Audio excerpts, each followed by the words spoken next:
Salut les amis, j'espère que vous allez bien. Alors du coup aujourd'hui c'est un petit peu une vidéo improvisée parce qu'à la base j'avais prévu autre chose mais ça s'est pas exactement passé comme prévu et j'ai un peu fait n'importe quoi. Donc du coup ça sera décalé à la semaine prochaine et là je vous improvise une vidéo vu qu'on est samedi. Enfin donc du coup on est la veille de la sortie de la vidéo, tout va bien. Je vais essayer de faire un montage rapide et tout. Mais du coup je m'étais dit on va faire un truc un peu plus posé, on va faire de l'ILU comme d'hab, comme les anciennes vidéos.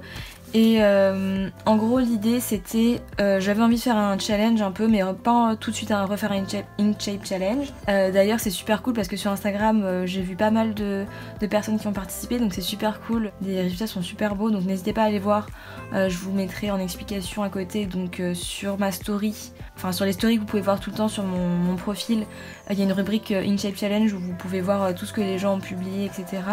Et vous avez le hashtag InShape Challenge sur Instagram où vous pouvez retrouver quelques-unes des créations des personnes qui ont participé en publiant leurs dessins. Ensuite, donc je voulais faire un challenge et du coup j'avais pas envie de refaire un InShape Challenge tout de suite. Donc je me suis dit je vais faire un challenge de couleurs ou 3 couleurs, quelque chose comme ça. Donc voilà, donc là je vais vous faire cette petite sirène que j'ai dessinée là, c'est vraiment un croquis, il faut que je le refasse. Et du coup je vais rester dans 2 couleurs, rose et bleu. Peut-être que je m'autoriserai à mélanger donc ça fera un peu violet, donc voilà, ça va être cool. Et donc voilà, on va faire une petite sirène tranquillou, n'hésitez pas à vous prendre une petite tasse de thé.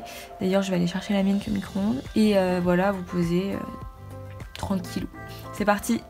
Du coup pour vous expliquer, en gros, donc je vais avoir besoin de ça, sauf que là il y a des problèmes de proportion et tout. Mais du coup je vais vous montrer le meilleur ami de l'artiste qui s'appelle la table lumineuse. Je peux même pas, ah si, on peut la voir en entier. C'est-à-dire je peux même pas vous la montrer en entier tellement elle est immense. Donc en gros c'est un des cadeaux que j'ai eu à mon anniversaire, qui est donc un cadeau super cool et elle est immense. Je crois que c'est dû à 3, ouais c'est ça. Et en gros... elle est pas branchée, donc on la branche, n'est-ce pas? Au lieu de faire ça comme une clodo comme je le faisais avant sur ma fenêtre, je peux le faire là, attention.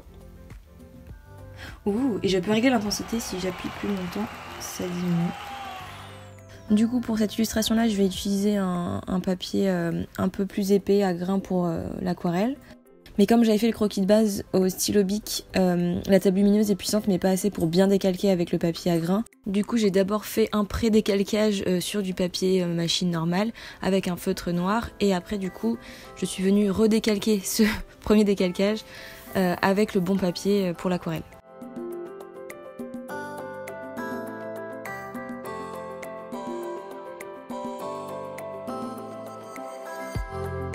Et là comme vous pouvez le voir j'utilise un crayon de papier rose parce que j'ai vu qu'il y avait beaucoup d'illustratrices qui faisaient ça et c'est vrai que moi parfois ça me dérange d'avoir du crayon de papier gris, surtout quand je vais utiliser l'aquarelle après, si je veux pas forcément avoir des traits très contrastés, mais du coup voilà, là j'utilise le crayon de papier rose qui est ma foi très bien et du coup j'aime beaucoup.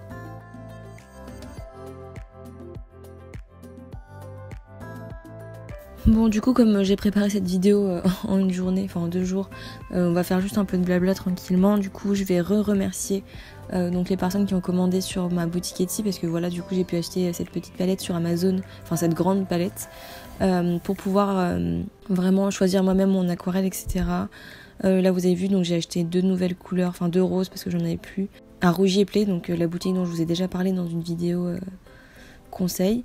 Et du coup là ça va me permettre voilà de me concentrer vraiment sur l'aquarelle, de faire des tests, de pouvoir tester des nouvelles choses. Donc là par exemple les fonds, enfin le fond marin et tout, d'habitude je travaille pas trop les fonds, souvent je fais des fonds blancs, l'encre de Chine, mais là du coup ça m'a permis de tester des nouvelles choses et tout, donc c'est cool, merci beaucoup.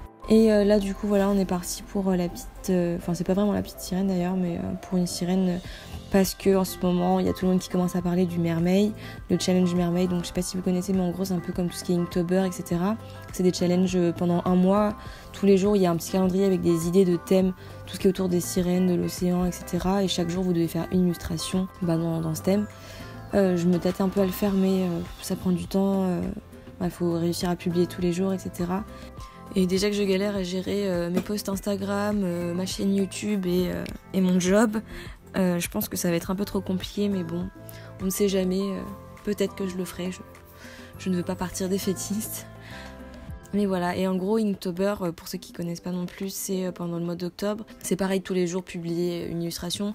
C'est souvent des thèmes, tout ce qui est lié à Halloween, tout ce genre de choses. Et c'est que avec de l'ink, donc de l'encre, soit noire, soit colorée, mais voilà.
Du coup à la base j'avais dans l'idée que sa queue soit en motif ou enfin couleur et motif galaxie, etc.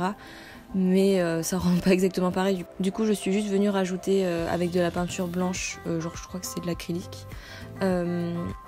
J'ai rajouté des petits points blancs et des petites taches avec la technique du pinceau. Vous trempez votre pinceau un peu dans de la peinture et après vous prenez avec votre doigt et vous faites... je sais pas comment expliquer, vous me voyez faire. Voilà, du coup là j'avais fini le dessin, j'ai retiré doucement le masking tape, donc évidemment tout se passait bien jusqu'à la dernière bande qui a légèrement abîmé le papier, mais bon ça se voit pas trop donc ça va. Et du coup j'espère que le dessin vous a plu, n'hésitez pas à me dire en commentaire ou à mettre un pouce pour me le dire. Et je vous mettrai évidemment l'illustration au propre sur mon Instagram, donc si vous voulez aller regarder n'hésitez pas, je vous mets toutes les informations dans la barre de description, il y aura aussi le lien vers la boutique Etsy, etc. Et puis voilà, n'hésitez pas aussi à vous abonner si vous êtes nouveau et à bien cocher la petite cloche pour être prévenu à chaque fois qu'il y a une nouvelle vidéo qui sort. Et je vous ai mis, comme je vous en avais parlé dans la vidéo d'avant, le carnet donc, que j'ai eu à mon anniversaire avec les listes. Et du coup cette semaine c'est une liste sur les moyens pour nettoyer entre guillemets sa vie, enfin pour rafraîchir un peu sa vie pour le printemps. Et du coup voilà, je vous ai mis la petite liste. Et n'hésitez pas à me dire si vous avez des idées ou vous qu'est-ce que vous auriez mis dans la liste dans les commentaires. Et puis sur ce je vous dis bonne semaine et à dimanche prochain, salut. De le faire le challenge,